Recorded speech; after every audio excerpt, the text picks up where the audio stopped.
Well, we had a small group of sheep that we were trying to drive a short distance, and Molly looked at me, and I could see in her eyes that she had suddenly understood what it was I was asking her to do.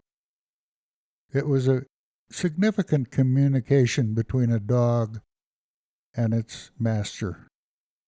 I don't know who the master is in a situation like that, but I love Australian Shepherds. I have a deep affection.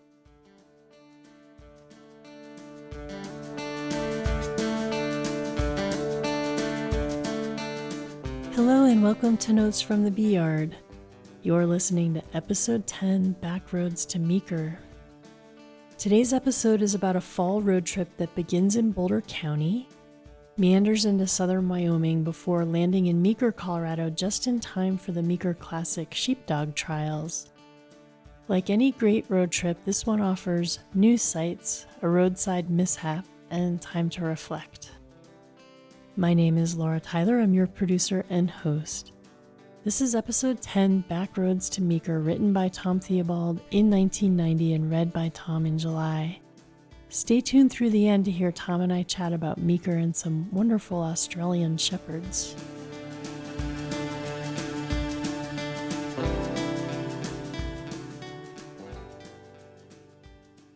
By September 12th, I had the honey house shut down for a break in the harvest. For 4 years now, I've wanted to get over to the Meeker Classic, the Sheepdog Championship Trials. But September is such a busy month, I haven't been able to get away. This year I was determined to make it and started the harvest early. The light crop, unfortunately, made it all too easy to take the time. I'm a backroads kind of guy. Interstates give me the willies, and I would rather go twice as far and miss the traffic. So Barbara and I laid out a route that avoided as much blacktop as possible. From Niwot, we traveled to Woods Landing, Wyoming, to poke our way slowly up the Laramie River. The coloring of the aspens was about 10 days off, but here and there a patch blazed brilliant yellow against the green pines and deep blue sky, just enough to whet our appetites. From the Laramie, a short hop over Cameron Pass brought us down to Gould, where we took the shortcut to Rand.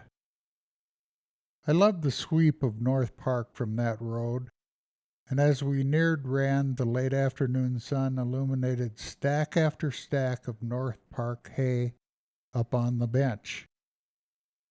With each stack contained in a stockade of vertical boards to keep the elk out, the tops spilled over and looked like so many browning loaves of bread in wooden loaf pans. From Rand, we took the cutout over toward Muddy Pass. In that end of the park, the ranchers have mostly opted for big bales rather than stacks. More efficient, maybe, but not nearly so picturesque. The willow bottoms leading up to Muddy Pass glow bronze and gold as if airbrushed by the frost, a beautiful prelude to the aspens yet to come. After a short night with friends in Steamboat, we were on the road to Phippsburg by 5 a.m. and arrived as dawn and the only cafe in town opened simultaneously. 2 hunters sat in one booth, a single hunter in another. As we seated ourselves, from far back in the kitchen came the sound of a throat being cleared from way down deep. A hunter in the next booth caught my eye, and I could see we had the same thought. I heard him whisper to his buddy, "You won't even see it in the eggs." But the cook turned out to be a friendly, cherubic little man with gray hair flowing from a balding dome and a beard even whiter than my own. Before we'd finished breakfast, we learned of all the help gone to Steamboat for high wages, of multiple bypasses and heart attacks, even where the best spring water was in the area. It was a refreshing contrast to fast food outlets, and the eggs were fine. Off the highway again, we started over Dunkley and Ripple Creek passes. through the northern end of the flat tops. To my way of thinking, some of the prettiest country in Colorado. We were on our way to the Buford store, where we had rented a cabin for the next 2 nights. On the west side of Ripple Creek Pass, I stopped to catch a picture of a bright red sheepherder's wagon illuminated in the frosty early light. Barbara stepped out her side and said, "Tom, listen." We had picked up a bridge spike somewhere and were sinking ever so slowly as air bled from the right rear tire. Not wanting to change the tire unless I absolutely had to, I elected to try for Buford, 30 miles away. Sheep are being moved out of the high country now, and as luck would have it, we came upon a band of about 300 moving down the road. We crept through slowly as they parted like a school of woolly fish, hoping that the air in the tire would outlast the sheep. It did, and we made it to Buford as the last of the air expired. A charge from the compressor, though, and we were on the road again to try for Meeker. Again we made it, and this time with air to spare, and with a quick fix at the Meeker Texaco, we were at the trials by 10:30. Friday evening, as Barbara and I relaxed in the cabin in Buford, tired from 2 days of traveling but refreshed by a hot shower, I looked up at the fluorescent ceiling light illuminating the room. We were rapidly accumulating a large cloud of late-season gnats around the light. I knew that this wouldn't do.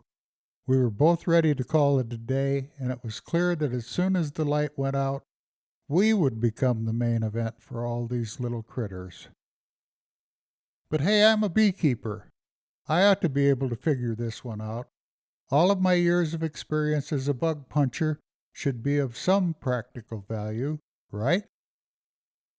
I shut off the ceiling light and opened the refrigerator. The gnats were quickly drawn to the light in the back of the refrigerator, and when they were all in, I closed the door. In the cold refrigerator, they soon chilled and dropped to the bottom, where they could be swept up in the morning and released outside to thaw and go about their gnatly business none the worse for wear. Chalk one up for the beekeeper. The Meeker trials were great, well worth the trip and the expense. I've loved Australian Shepherds since I first saw them as a child at the National Western Stock Show in the mid-50s. My blue merle, Jiggers, is 17 now and was never trained to work stock. His replacement, Molly, is a Hartnagel dog with fine breeding. So when friend Lynn Smith encouraged me to attend a clinic in Cheyenne this February, I thought it would be a good experience for Molly.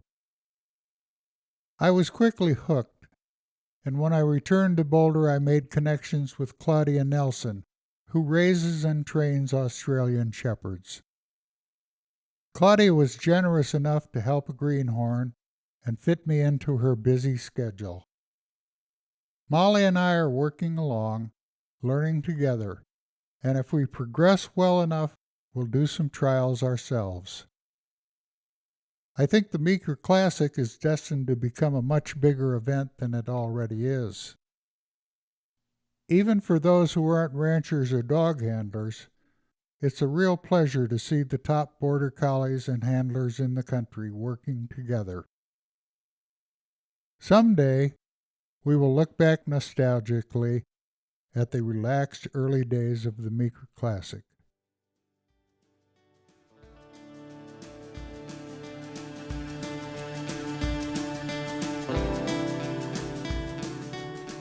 So, Tom, did your prediction pan out? Yes, it certainly did. You mean about the Meeker trials? Yeah. Tell me about that. It's a major event now. I had a good friend, formerly a lawyer, who had moved over there to take over a beekeeping operation, and he was involved with the Meeker trials. This column in particular reminds me of some of the important things in my life, the memories, the trips. The Buford store is no longer open.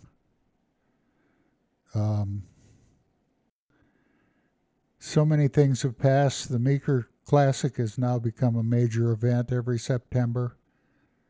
It was just getting off the ground when Barbara and I went. Barbara is no longer with me.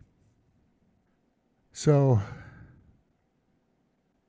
I've always loved the outdoors from the time I was 5 years old and we moved up to the lake in Wisconsin.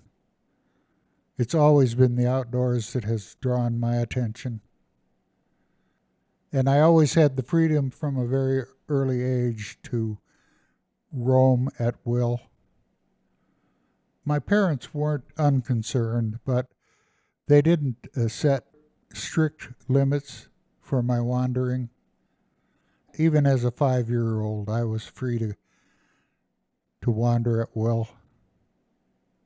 In fact, I've always said that living on the lake ruined me for any adult responsibilities. Even when I was in the corporate world, I wanted to be outside. I'm hearing that in all of your essays, not all of them, but in so many of them, there's this sense of journeying, descriptions of roads and pathways and walking and moving. I hear that. Yeah, I don't know if we come to the years when I was guiding, but the years of guiding satisfied those interests beautifully. Something visually that's coming to mind are these patterns, the patterns of the sheep crossing the road, the patterns of watching the dogs. What is the relationship between what you're talking about here, this road trip, and the beekeeping? Boy, I don't know. I don't know that there is, other than it's reflecting a natural relationship with other organisms, in this case, sheep and dogs. I love to watch good border collies work the sheep. It's really incredible. I had a time with Molly where her genetic memory clicked in and she recognized what it was that I wanted of her. It was an incredible experience. I love Australian Shepherds. I have a deep affection. Jiggers was the best dog I ever had, and we had that mental communication. We each knew what the other was thinking. And he and I one time in the spring in June hiked together across the breadth of the Flat Tops Wilderness and spent a couple of nights at the wilderness lodge that I guided out of. Jiggers and I had some good experiences. I'm a real softie. Yeah, I noticed that when you're talking about the gnats in the hotel room and just assuring us. Yeah, no, they didn't have to sacrifice their lives. Yeah, I'm very soft-hearted, and I don't try to hide that. I think that's part of the spice of life, to be able to relate to the world, the animals. Tom, that was beautiful. Is there anything else you want to say today? Only that there are back roads to everywhere. We just need to take them.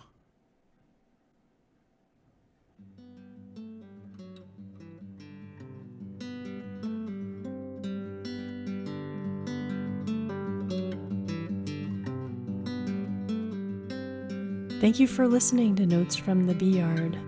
We publish new episodes on Fridays at noon. Until next time, join us at notesfromthebeeyard.buzz. Leave a comment and let us know what you think.